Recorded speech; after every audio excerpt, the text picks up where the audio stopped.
Now, on the 9th of June, Accra, many parts of Accra were submerged in flood waters. During the night all the way to the morning, heavy downpour led to a lot of places getting flooded here in Accra.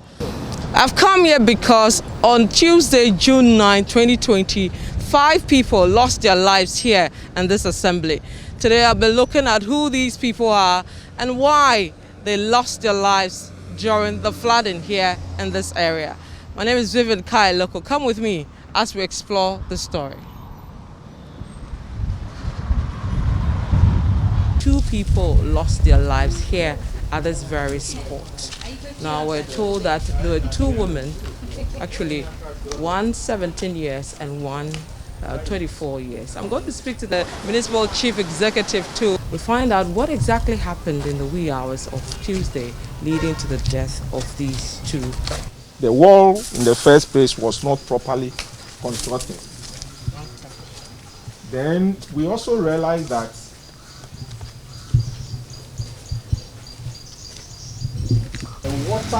heavy water coming from this end. From the back? From the back. Okay. When we came, we realized that there was a heavy water coming from here. So is that a waterway? In fact, this area, you see the water, the river that we saw, the stream, people call it stream. It's a river. We're told you lost 5 of your own here in the assembly. Can you confirm that to the floods yesterday? In fact, the 2 came from here. This very spot. 2 came from here. According to the parent, he came out when the rain was heavy.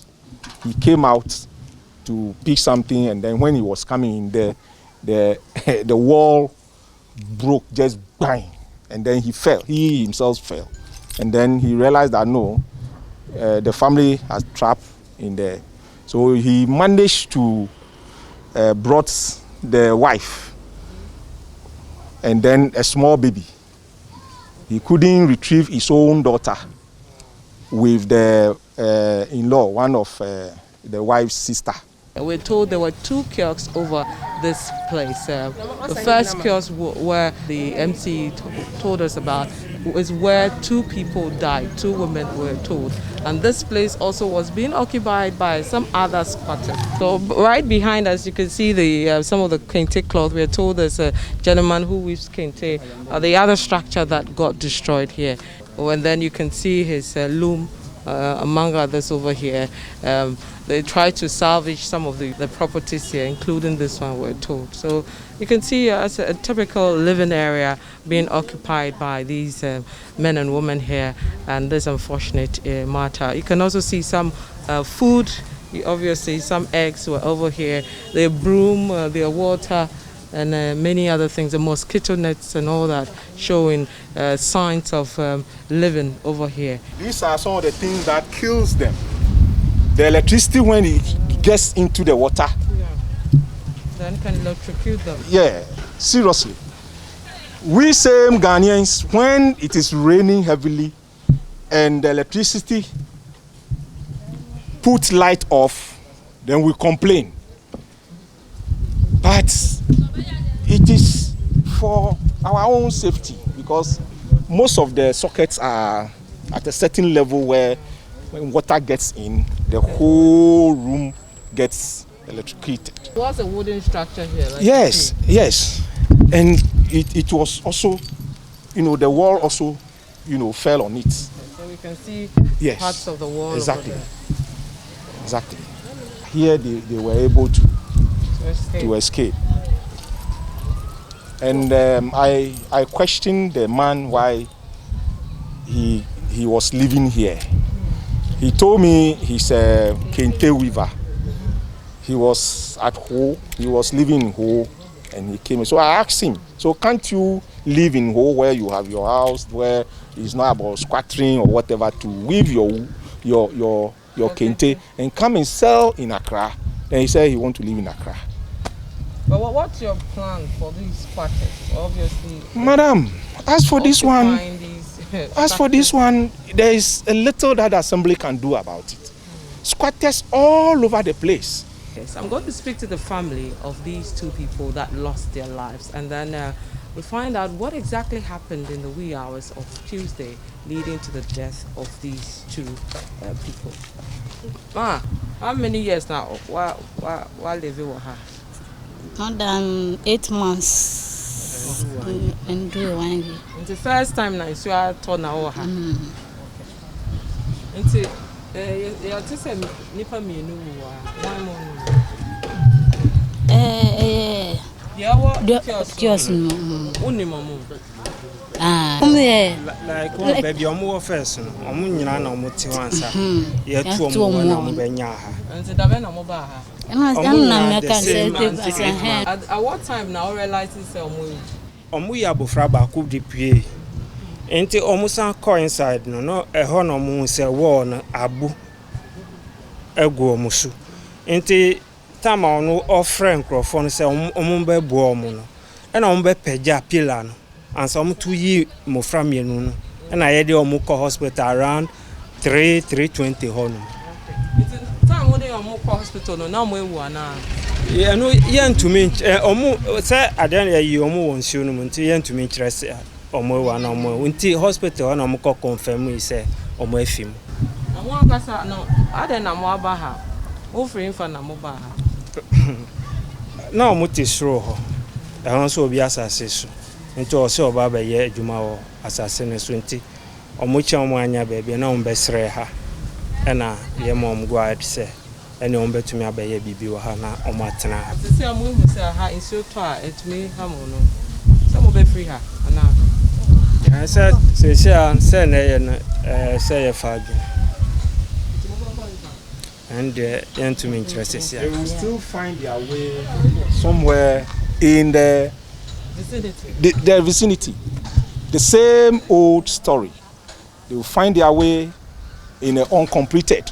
This is what is been happening. Because you heard from him that they came from uncompleted. The person is now ready to build, and so they have to relocate. And so they relocated to this place. And this is what is happening every time.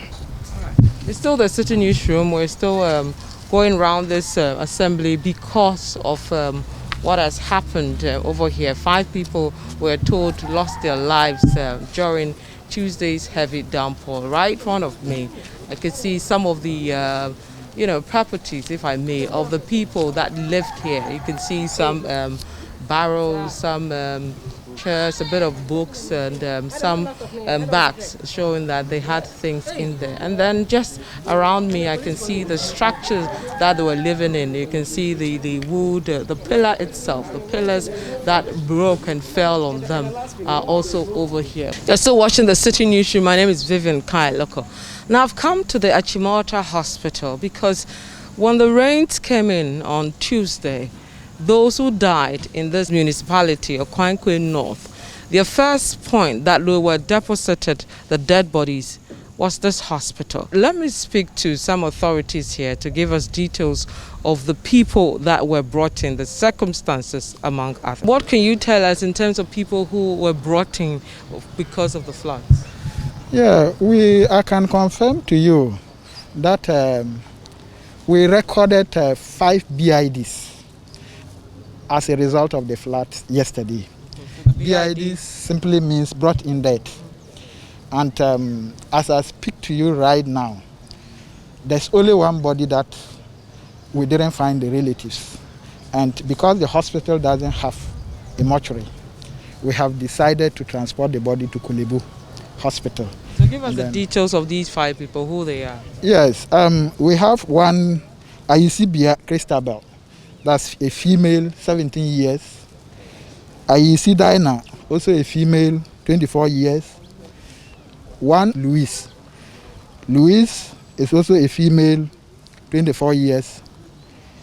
Akowa Solomon is a male, 28 years. And then Junior. Unfortunately, Junior is just 1.5 years. As a baby? As a baby, exactly so. So which one hasn't been claimed of this number? Out of this number, it is Akwewa Solomon, the male, that hasn't been claimed. It's still the Citi Newsroom. I'm still at the Okaikoi North Municipal Assembly, and if you look on my right side, it's this stream that actually we're told runs through the assembly. So this stream, we're told, the water comes from Ibri, and if you look around you, there are a lot of structures that are currently a bit in the space of the water. So when it rains and it floods, it opens up its way and then takes over the places, especially where the structures are. We're also going around with the municipal chief executive to also ascertain why we're seeing these deaths and why we're recording such high levels of flooding in this particular assembly. It's a dicey situation.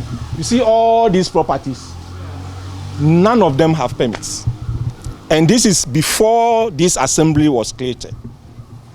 So that's the situation that we have at hand. And we came and wrote on them to remove them because they are all illegal structures.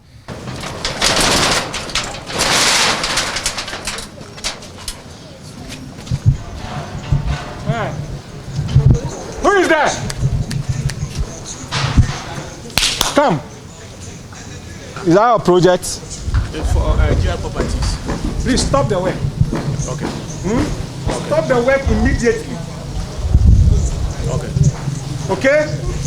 Stop the work immediately. Hey, I said stop the work immediately. Okay. Ask everybody to come down to stop the work. Hey!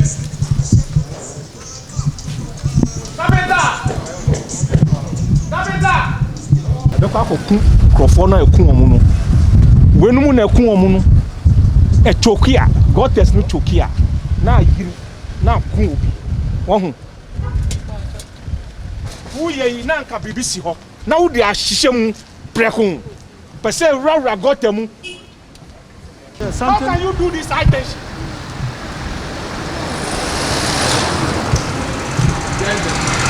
You see, they always want coal. How can you do this? A whole high tension, 33 kV. Where is the landlord? The landlord will not stay here. He doesn't stay here. Yeah, but I'm in charge. You are in charge. So you did this. It's the school. Eh? It's the school. I asked whether you do this. You Yes. did this. Yes. Why? High tension. We've spoken to ECG. Please. I'm So you have permit from ECG no, to do this. To do the underground cable. So we are not using the top. This was. So why wouldn't you wait so that when they finish the underground one, then you can do this your thing? Yeah, that is what they have started. They started. I am not asking you whether they've started or not. I am saying that why wouldn't you wait so that when they finish the underground, then you can do whatever. Yeah. So the arrangement is for them to, but not to use the top. I'm not asking whether you use the top or not, but high tension, you can't do this. It is illegal. That is what I'm saying. But we can't do and sit on the top. Ochina, my embe bubu ni na. Ochina ye di machine no ba. Ebe bubu I sorry na. My embe bubu ni na. Why? Is that sorry? Unless we really look at the engineering aspect of this river before, otherwise every year we have this problem. We should look the size of that river from wherever it's coming from and get the root for it. It's right root for it. And to solve the problem once and for all, irrespective of the garbage that they put in there. Look at this one. Where is it coming from? Is it not the houses here? Is it not the houses? This is fresh. Is it not the houses? Is it not today that this thing happened? Can you imagine this? Can you imagine? Is it not today? This is fresh. This is fresh. And they are the same people here. And we can see some work going on there. Are they breaking the rest to make way for No, that? this is the railway project. You know, the railway is trying to wash the railway away. So they are trying to protect it. They are giving it a wall, you know, a defense wall, so that the railway line will be safe before the rail project starts.